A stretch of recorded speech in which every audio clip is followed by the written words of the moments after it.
What do you make of that? It's like a sword tail.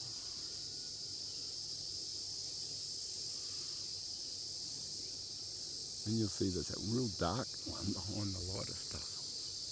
Like a big ship in the sky. That one.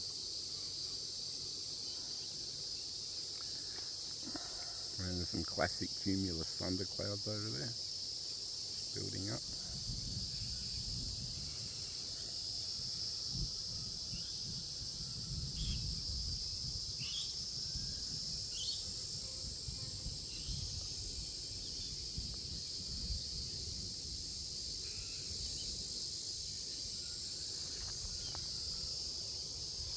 Could be a shower of rain about to hit up there.